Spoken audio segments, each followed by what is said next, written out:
G'day everyone, Prep Aussie here. I hope you're all well in whatever part of the world you're watching this video. Today is Wednesday, the 31st of October 2019, and the time here is 08:30 Australian Eastern Standard Time. Well folks, look, I know it's been a while since I've done a video.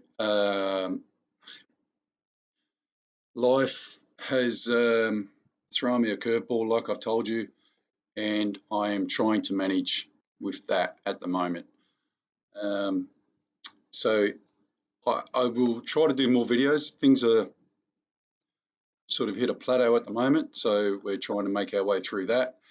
And I've got lots of house stuff I'm doing at the moment, and just general stuff. Just got back from New Zealand. Went to New Zealand for 6 days. Had a great time. Bit of a break after all the troubles we've had, and feeling a lot more refreshed and a lot less regretful, etc. So moving forward, I will try and do more videos. Sponsor. Let's move forward.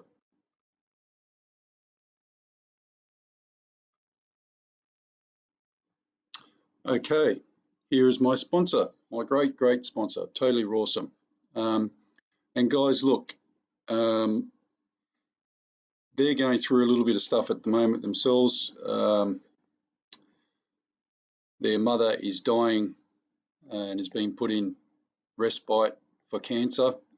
So if you could send them an email wishing them all the best and give them some support, I'm sure that it would be much appreciated. Spoke to them the other night, actually before I went away to New Zealand, and we had a good chat. And yeah, people go through things, don't they? So if you can give them any support, you got their email. I'll show it to you in a minute. Just send them a prayer of support and prayers. So I'm sure it'd be greatly appreciated. Golden activated turmeric paste. If you haven't tried it, you really need to. It really does work. I'm not lying. It is fantastic. It has stopped me from taking medication for my knee. I don't take any medication for my knee anymore, from rugby injuries, karate. They also make stuff for your dogs. You can give it to your dogs, and the dogs love it as well. We put it in everything now. Cakes, spaghetti, the whole lot. And like I said, it does work. Now, here is their contact details. Oh, this is where you can find them, Bundles Farmers Market, every Sunday, 6 till 12. And their contact details 0433 165 848 and info@totallyrawsome.com.au. Okay, if I can remember how to do this, I haven't done it for so long. Right. I'm kind of doing this video, sorry if I look like I'm sweating, it's pretty hot here today. I'm doing this video on economic matters. Look, all that other stuff that's going on, the impeachment, all that shit, it's just a sideshow, folks, honestly. But there is one defining thing that you need to understand. Trump doesn't hold the cards as regards to economics. The elites still hold up all those cards. They've got all the Federal Reserves around the world, the euro, etc., etc. So they could collapse the system anytime they want, which I'm guessing is not far away because they're holding all the cards. I'm not really sure how Trump's managing that at the moment. He seems to be managing it though, which is kind of amazing. I never thought he would, to be honest with you. I had someone on my last video have a go at me for saying that the US dollar was going to go on the gold standard, and they said, yeah, you're not a financial analyst, you're a financial idiot. And I said, okay, well, fair enough. I'll take the criticism if it's due. What I should have said was, the US dollar is now defunct. It's broke. The US dollar is in the world currency. It is the world's currency, along with 7 other currencies: China, UK pound, etc., etc. But the US dollar is the main currency of the world. It's the reserve currency of the world, basically. Now, here's where it gets tricky. So if Trump was going to put the current US dollar to the gold standard, right, and as I said, this is not financial advice, I'm a financial hack. Now, it just makes common sense. If Trump can get the US dollar onto the gold standard, then who owns all the gold? If he ties the US dollar to the gold. Now, we know for a fact that the Chinese, the Russians, the Indians own the bulk of the gold around the world now. But the trick would be, and this is where I'm not sure if he can tie it to the current US dollar or the new US dollar, which is coming up, which I'm sure they're planning. So the new US dollar would basically come out and be tied to, in my opinion, the gold standard set by the US reserve currency, new US reserve currency, because the old one is defunct. That's my opinion. I may be wrong. I'm not a financial bigwig analysis. I'm a hack, financial hack.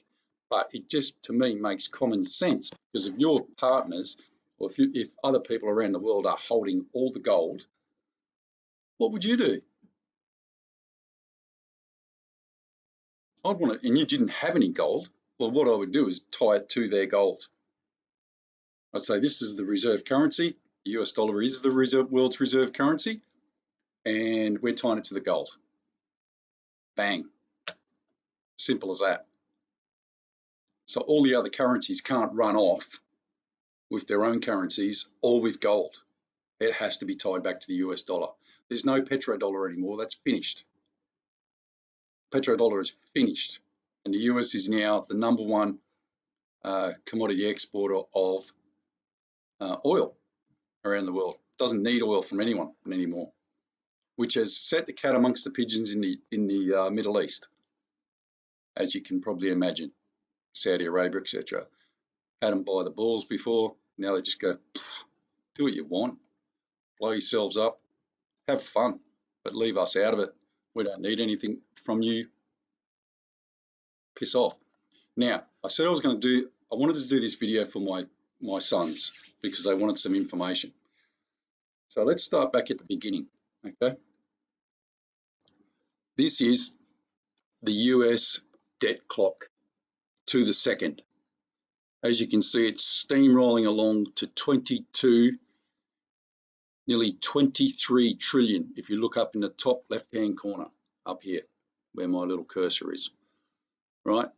Forget about all the rest. It's pretty irrelevant anyway. There's a lot of other things I could show you in here, but I just want you to understand it's now at 23 trillion, okay? $23 trillion. It can never, ever be paid back. Now, according to Greg Hunter and some other people, that real figure is 45 trillion. Regardless if it's 23, 45, it's never going to be paid back, folks. It can't be paid back. It's mathematically impossible. Why? Okay, well, if you get all the billionaires in the world, put them together, got all their savings. This includes Bill Gates, Rupert Murdoch, Carlos Sim, all of them. If you put them all together, you would not have $1 trillion. Think about that. I'll say it again. If you got all the billionaires in the world and you put all their savings together in one bank to try and help out, you would not have $1 trillion. The US is currently trying to pay back $23 trillion on their debt clock. Regardless if it's 45, who cares? Does that make sense? Also, when your debt level repayments reach a certain point and your interest payments become massive, you cannot repay the debt. America passed that a year ago, exactly 1 year ago. America went past the point where their debt level repayments could be paid. So all this talk about quantitative easing, etc., they've been doing it all through this, folks. They still are doing it. They have to do it because they cannot, if they stop printing the presses tomorrow, this would all collapse within hours. So regardless of what they're telling you, they're all still doing it. The EU is still printing money. That's an easy fact to find out. You can just go and Google it and find it out, to be honest with you. The US is still printing money. There's no way they can't be because their debt level is now so massive. Right, I'll go to the next bit. This is the Trading Economics homepage. Now, this is not rocket science how to work this out, okay? You go down from Trading Economics. By the way, the Fed has cut rates for the first time in a couple of years. So this is a country by country analysis of how they're doing at the moment. Now, before I start, and as I've said, I'm doing this as an idiot section, sort of encompassing it so it's like an idiot sheet. If you are a business, forget about the countries. If you're a business, your debt level, you've got turnover, debt level, and obviously what you bring in, net. If your debt level reaches so high that your net level keeps reducing, then you're in a lot of trouble. That's just common business sense. You know, if you open a business, you want to make money, don't you? It's that simple, really. So you get to a percentage point in a business where you're like, okay, well, if I get to 50-50, I'm not making any money. You go to 60-40, where your debt's 60 and your net is 40, you're not making any money. Does this make sense to you? It's not hard to understand. It's not rocket science. So you kind of, if you're running a country, it's kind of a little bit difficult to manage that. So you want to get to about a 70-30 level, really. Maybe, and what I mean is 30% debt, 70% net, not 70% debt and 30% net. You can do it, but you're kind of pushing the boundaries a bit because you've got somewhere along the line, you've got to pay back the bill. Might not be tomorrow, next week, next month, next year, 10 years, but you do have to pay that debt back eventually. You can do what they all do and just borrow more money and just siphon, just push it along. Let the next Labor government or Liberal government worry about it, or the Republicans or the Democrats. Just keep everyone happy. Just push it to the side. Bulldozer it over there. Put it in the corner. 10 years from now, we'll let someone else worry about it. You understand? But you can't do that if you're a business. You can. Enron's an example. Some of these bigger companies are running debt levels that are just bizarre. I don't even know how they're making money, to be honest with you. They're restructuring their debt all the time. Trump's done it. Right. So I'm going to show you on the side here. It's called GDP levels, okay, and their debt levels. Now, remember, once you go past 50, 60, you've got a bit of a problem. Once it goes past 60, then you're starting to get into that realms of, we really need to fix this and bring the debt levels down. I hope you understand that. So it's pretty easy to, it's like I said, this is an idiot tick sheet, really. Once your debt level gets too high, you have to bring it down. It's as simple as that. As a country, you've got to pull the oars in.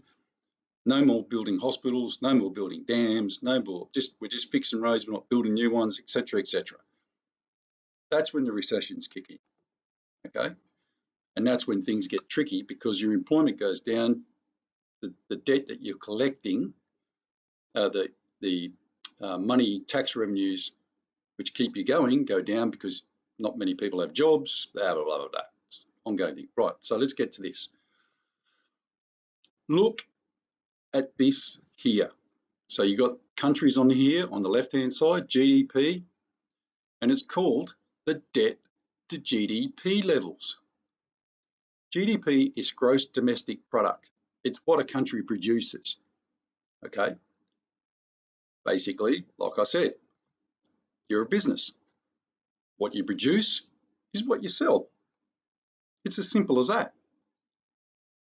And you want that level to be at a level, your debt levels to your GDP to be very low.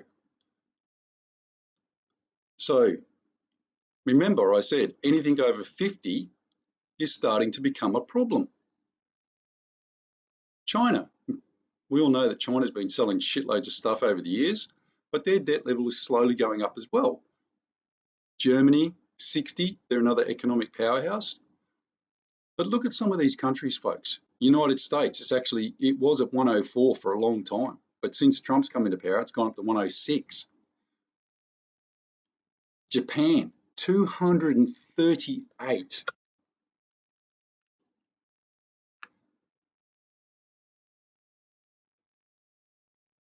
Italy, 134. United Kingdom, 84. France, 98. And for all the Australians watching, Australia, 40. So we're doing okay for a little country. Although I'd probably say our debt level at 40% is too high for a country of 24 million people or however many we are. Because remember, if you chop the pie chart up, which I could show you on the American graph again, or graph, but the graph would, if you split it up into a pie chart, you end up seeing Australia with only like 6 million full-time workers out of 24 per 1,000 million people. 6 to 7 million of your country is actually paying for 24 million people. Sure, there's part-timers, etc., but it's not enough. And that's where the problem is in America and these other countries. But Japan's problem was debt-based because they blew up their bond market. And they put all, they massive debt levels in the 80s and 90s. They haven't recovered since then, and they're never going to recover. So I hope you understand that. It's pretty basic maths. Okay, our debt level should be around 20%, 20, 30, in my opinion, for a country as small and big as we are. And here, there's some surprising things here, folks. 46%, Mexico. Indonesia, 29, right? But here's the sticking point, because some of these countries are pretty good. But here's the sticking point. Come to the left-hand side of the page where it says countries, and let's go interest rate, right?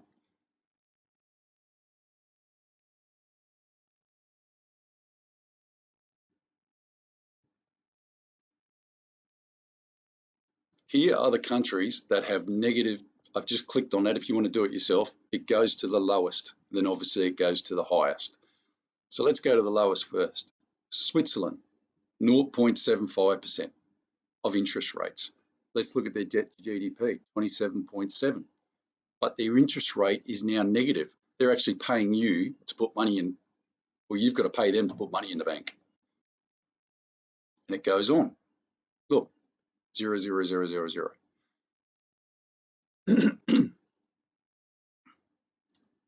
0, 0, 0, 0.25. Okay, here we go, Australia, which you all want to know about. Now, here's a funny thing about the fiat monetary system. It's based on debt. Every single fiat monetary system that has ever existed in the world has gone pop because the debt levels get too high, because you keep wanting debt. In the end, the debt has to be paid. You keep financing the debt. So the debt level goes up and up and up and up and up, and you keep loaning out the money, but eventually it comes back to bite you. Like I said, shove it in the corner of the bulldozer for 10 years, let someone else worry about it.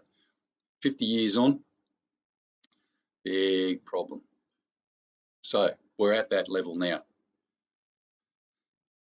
Once you go past, I would probably say 5% interest rates for your major lender, which is your main bank, RBA of Australia, the Treasury of the US, Eurobank, etc. Once you go down past a certain level of interest rates, you cannot get them back up.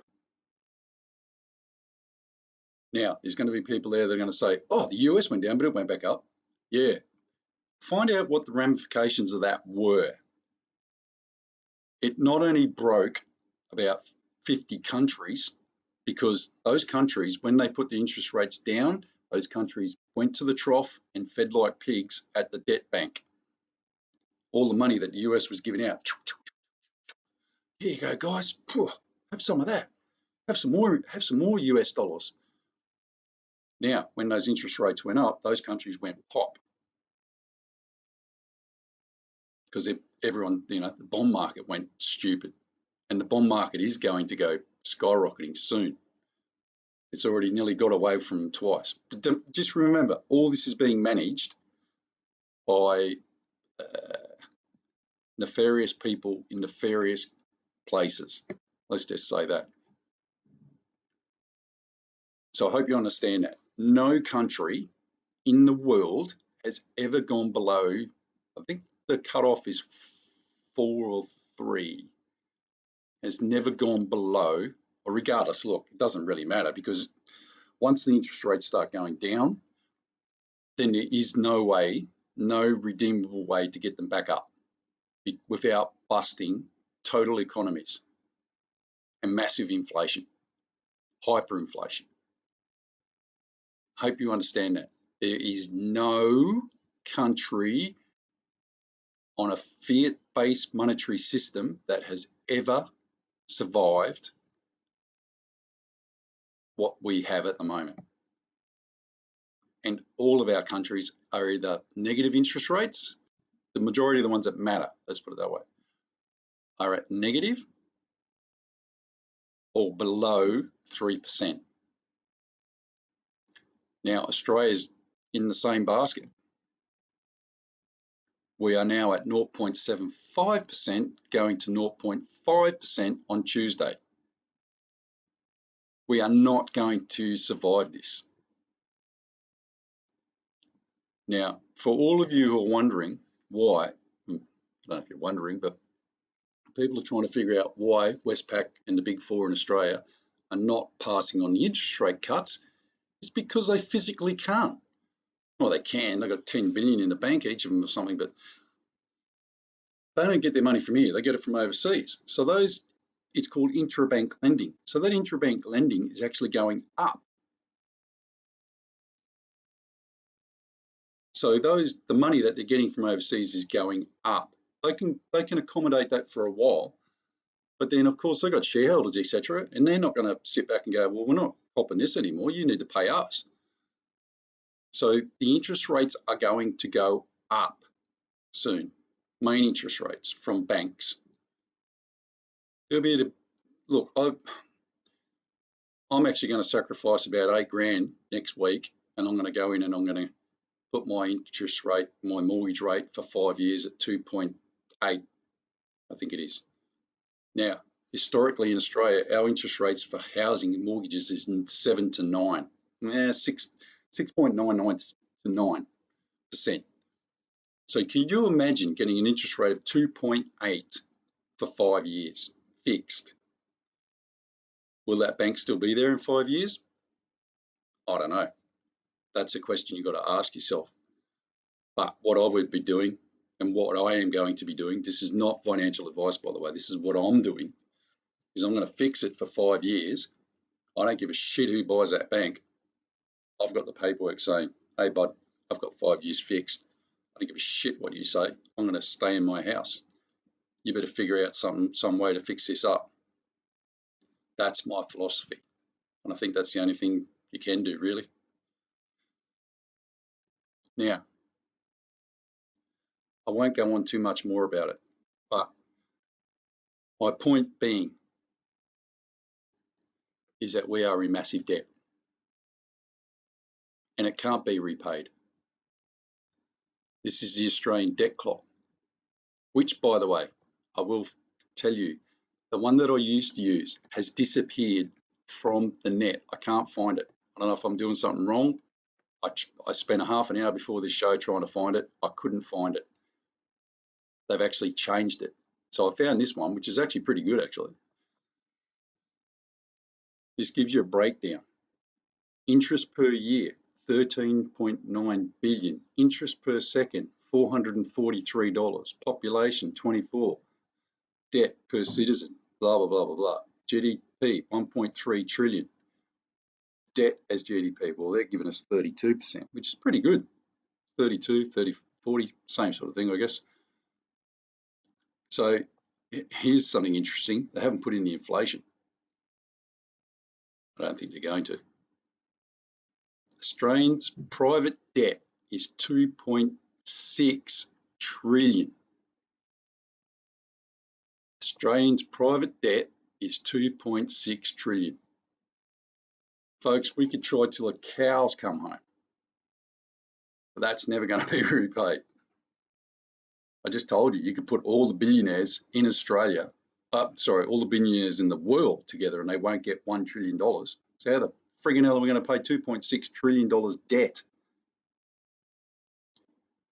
One last thing I want to say about all this. If you know anyone at the moment who's listening to this stupid government and wants to go out and get a first homeowners thing and everything else, do whatever you can to stop them from doing that. Because it's a huge con, honestly. Just keep renting. Honestly, don't let your kids get sucked into this stupidity, because it is just stupidity. You know, the market's bust, everything's bust. I've just proven to you that you cannot get out of this. There's no possible way mathematically that we can ever repay any of this debt, and there's no way mathematically that we can actually go up in interest rates again, unless we are prepared to break Australia's back and everyone in it in minutes. So I hope you understand that. So regardless if the RBA keeps putting the interest rates down, pretty soon the interest rates from the banks is going to start going up. That's when hyperinflation is going to kick in. That's when the inflation thing's just going to go out of control. And that's when you better hope you've got garden beds, chickens, cows, I don't know, whatever you want to have for the future, and you've stocked up. So look, I'm going to leave it there because it all sounds pretty severe, and it is. We've been saying this for years now. When is the end coming? I don't know. If you want my opinion, the end is already here. It's whether you're open to it or not, and whether you're doing anything about it to fix it for yourself. You can't fix it. You're fixing the problem for yourself. Car, service, done. Food, water, shelter, clothing for your kids, and you've got some way to produce food, whether it be chickens, a little farmyard, etc. Now, I'm hoping to get David Morgan on pretty soon. Obviously, I've spoken to David on a couple of occasions lately, and I've told him what's going on, and he's okay. So I think you need to hear it from someone like David very bluntly about what's going on and how this is all going to melt down soon. So it is melting down, folks. They're just propping it up with more debt. You need to understand that there is no economy. Everything's being run by debt. More and more debt, more and more money printing. Okay? So look, I'll leave it there. Say the prayers, and we're done. Okay, verse of the day. For it is by grace you have been saved through faith, and this is not from yourselves. It is the gift of God, not by works, so that no one can boast.